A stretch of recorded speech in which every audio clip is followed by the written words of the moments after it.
What I've outlined here is an approach that can help anyone to grow in holy purity. The foundation of holy purity is self-mastery, which consists of 3 skills: reframing, mindfulness, and embracing challenges. Reframing uses the intellect, informed by faith, to see each challenge as a divine opportunity. Mindfulness uses the memory, informed by hope, to anchor us in the presence of God by means of accepting the present moment. And challenge takes place in the will, informed by charity, as we stretch ourselves, embracing the cross of shame with full willingness. These skills are the essence of cognitive behavioral therapy, and they allow us to attain mastery in our attitude and over our attention and over each action. In the moment of temptation, these 3 skills are the path to victory.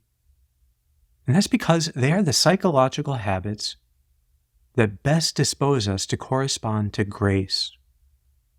Grace is what leads us to embrace the present challenge as a cross.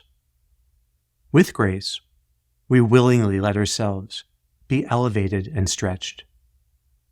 Reframing, mindfulness, and the willingness to embrace challenges, these skills perfectly dispose us to work with grace. Having said that, it's also important to know that the moments of temptation are maybe not the ideal place to first start practicing reframing, mindfulness, and challenge.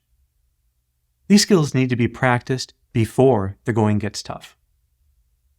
The more you practice these skills in your ordinary life, the stronger they will be when you get tested.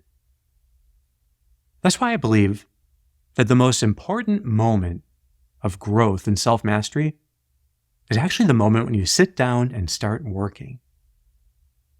This is the best place to start practicing reframing so that you can see how your next task can bring out your best. And then a mindful pause to allow you to collect your attention and to put yourself more deeply in the presence of God. And then you launch into the task, embracing the challenge that you have set for yourself in it. I call this doing a golden hour. A golden hour is a task that you prepared your mind for in advance, with reframing, mindfulness, and setting a quality challenge that you'll stretch for. Now, it doesn't need to be an hour, but what is important is that you repeat these steps at least a few times a day. That's how they become strong habits that can work for you in moments of temptation. The practice of a golden hour, done at least once a day, but ideally a few times, leads you to the fastest and surest growth in self-mastery. So at OptimalWork.com, we've studied the growth of thousands of people, and we found that doing regular golden hours was the strongest predictor of growth. Every hour of work has something that is more difficult, something you'd be tempted to dread. And that's the perfect place to discover the power of reframing. You can learn to see that challenge as being perfectly created for you at this moment. And with practice, you'll also discover how ideals give you the light you need for a deeper reframing. If you change the way you work, you'll change the way you live. And you'll also deepen the way that you pray. You can apply these same skills to prayer. And there it would lead you to consider more deeply what you hope your next time of prayer would be like. What would it look like to have high hopes for your times of prayer? You could be more intensely in the presence of God. You could be prepared to respond more generously so that your heart is ready to resonate with His love.